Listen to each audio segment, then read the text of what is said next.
1,000 slaves, African Americans, constituting about a fifth of the total population. Most of the 500,000 lived in the South, working in the tobacco fields of the Chesapeake or in the rice swamps of South Carolina and Georgia. These southern states were obviously different from those in the North. In 1776, John Adams worried that the South was too aristocratic for the kind of popular Republican government he suggested in his pamphlet, Thoughts on Government. But he was surprised to learn that the southern states were more or less did adopt the kind of popular mixed government that he had suggested. And he expressed relief in seeing that the pride of the haughty, as he said, was brought down a little by the Revolution. Of course, what Adams was referring to was a slaveholding society dominated by planter aristocrats that contrasted with the more egalitarian small farm societies of the North, especially in New England. But slavery was not inconsequential in the North. Black slaves made up nearly 7% of the population of New Jersey. 14% of the population of New York City were slaves. Nearly 12% of my own state, Rhode Island, was composed of slaves. It was not just the Southern revolutionary leaders, Washington, Jefferson, Madison, and so on, who owned slaves. So did many of the Northern leaders. Boston's John Hancock, New York's Robert Livingston, and Philadelphia's John Dickinson were all slaveholders. On the eve of the Revolution, the mayor of Philadelphia possessed 31 slaves. Nonetheless, the sectional differences were obvious. In the mid-1780s, the Boston merchant Stephen Higginson was convinced that in their habits, manners, and commercial interests, the southern and northern states are not only very dissimilar, but in many instances directly opposed. Jefferson tended to agree, and in 1785 he outlined to a French friend his sense of the differences between the peoples of the two sections, which he attributed mostly to differences of climate. The Northerners were, as he said, cool, sober, laborious, persevering, independent, jealous of their own liberties, and just to those of others, interested, chicaney, superstitious, and hypocritical in their religion. By contrast, he said, the Southerners were fiery, voluptuary, indolent, unsteady, independent, zealous for their own liberties, but trampling on those of others, generous, candid, and without attachment or pretensions to any religion but that of the heart. Despite his sensitivity to the differences, however, Jefferson and most Southern planters did not as yet see these sectional differences as endangering national unity. Since we know how the story turned out, it's easy to read back signs of what we know will happen. But it is a mistake, I think, to see too many anticipations of the Civil War in the revolutionary decades. In the 1780s, leaders from both the North and the South came to realize that the Confederation, the League of States, created in 1777 and ratified in 1781, was not working out and would have to be reformed or scrapped altogether. The slaveholding state of Virginia took the lead in this reform and was supported by national-minded leaders from the northern states. The differences that arose in the Constitutional Convention and later in the 1790s were differences of ideology, not sectional differences between North and South. The delegates differed essentially over the strength of the national government vis-a-vis the states. The split in the Constitutional Convention was essentially between the large states that wanted proportional representation in both houses of the Congress and the small states like New Jersey or Connecticut that feared being overwhelmed by the more populous states. James Madison of Virginia and James Wilson of Pennsylvania eventually had to surrender to the wishes of the small states, and they were forced to accept the so-called Connecticut Compromise that gave equal representation of 2 senators from each state. The issue, in other words, did not divide along sectional lines. Wilson and Madison represented both sections, and they were allied on this issue. Although at one point, Madison did try to suggest that the real division in the convention was between the slaveholding and non-slaveholding states. Despite his bringing that issue up, everyone knew that this was a tactical feint designed by Madison to get the convention off of the large state, small state division that was undermining his desperate desire for proportional representation in both houses. So fearful was he of the power of the state legislatures to vitiate national authority by electing 2 senators from each state that he regarded the Connecticut Compromise not as a compromise, but as a major defeat. The party division that rose in the 1790s was not between North and South. The differences between the Federalists and the Jeffersonian Republicans was over the nature of the national government and support for the French Revolution. Although the leadership and base of the Republican Party were located in the South, the party was not and could not be exclusively a sectional party. The Northern Republicans were a very important and increasingly dynamic part of the party. Jefferson rightly never saw himself as the leader of a sectional party. He was, as he said, the leader of the world's best hope, a popular democratic Republican government that was something, as he said, new under the sun, and that promised eventually to ameliorate the condition of man over a great portion of the globe. It's no wonder that Lincoln paid all honor to Jefferson. His vision was Jefferson's vision.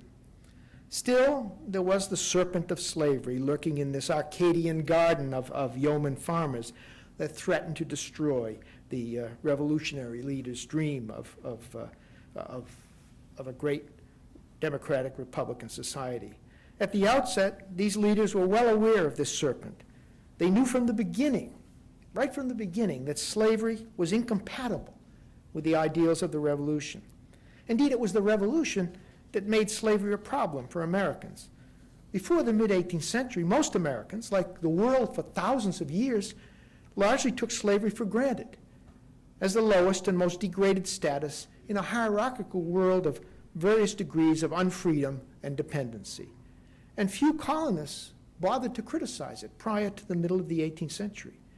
But the Revolution changed everything. All the revolutionary leaders realized that there was something painfully inconsistent between their talk of freedom for themselves and the owning of black slaves. If all men were created equal, as all enlightened persons were now saying, then what justification could there be for holding Africans in slavery? Since the American colonists are, by the law of nature, freeborn, as indeed all men are, white or black, does it follow, asked James Otis of Massachusetts in as early as 1764, does it follow that 'tis right to enslave a man because he is black? The revolutionary rhetoric made the contradiction excruciating for many Americans, both in the North and the South. Northerners like Samuel Cook in his Massachusetts election sermon of 1770 confessed that in tolerating black slavery, we, the patrons of liberty, have dishonored the Christian name and degraded human nature nearly to a level with the beasts. Prominent slaveholding Southerners like Thomas Jefferson agreed and declared that the abolition of domestic slavery is the great object of desire in these colonies, where it was unhappily introduced in their infant state. Given the mounting sense of inconsistency between the revolutionary ideals and the holding of people in bondage, it is not surprising that the first anti-slave convention in the world was held in Philadelphia in 1775. Now, if the revolutionary leaders, these founders who were otherwise so enlightened, so far-sighted, knew that slavery contradicted everything that the revolution was about, why didn't they do more to end the institution that they claimed to abhor? This is the question that many historians, of course, are asking today. The reason I think that they didn't act more forcefully was that many of them, perhaps most, thought that time was on the side of abolition. As incredible as it may seem to us, who know what they could not know, that is, their future, the leaders tended to believe that slavery was on its last legs and was headed for eventual destruction. Dr. Benjamin Rush was convinced that the desire to abolish the institution prevails in our councils and among all ranks in every province, with hostility towards slavery mounting everywhere among the enlightened and the Atlantic world. Rush in 1774 predicted that there will not be a Negro slave in North America in 40 years. Enlightened Virginian slaveholders assumed also that slavery could not long endure. Jefferson told a French correspondent in 1786 that there were in the Virginia legislature men of virtue and talents enough to propose and move toward the gradual emancipation of slaves. To be sure, they saw that that moment emancipation has not yet arrived, but, said Jefferson, with the spread of light and liberality among the slaveholders, that moment was coming. Slavery simply could not stand against the relentless march of liberty and progress. That the Philadelphia Convention of 1787 was scrupulous in not mentioning slaves, slavery, or Negroes in the final draft of the Constitution seemed to point to a future without the shameful institution. If the revolutionary dream that slavery would naturally die away had been realized, there would not have been a civil war. This illusion that slavery would die a natural death led the revolutionary leaders to table efforts to abolish the institution. They thought that in time it would simply wither away. But slavery in the United States was not on its last legs at all. Predictions of its demise could not have been more wrong. Far from being doomed, American slavery, in fact, was on the verge of its greatest expansion. How could the revolutionary leaders have been so mistaken? How could they have deceived themselves so completely? For a full generation, the nation's leaders lived with the illusion that the institution of slavery was declining and on its way to being eliminated. Of all the illusions they had about the future, this was surely the greatest. But the founders' self-deception and mistaken optimism were understandable, for they wanted to believe the best, and initially there was evidence that slavery was in fact being eliminated and dying out.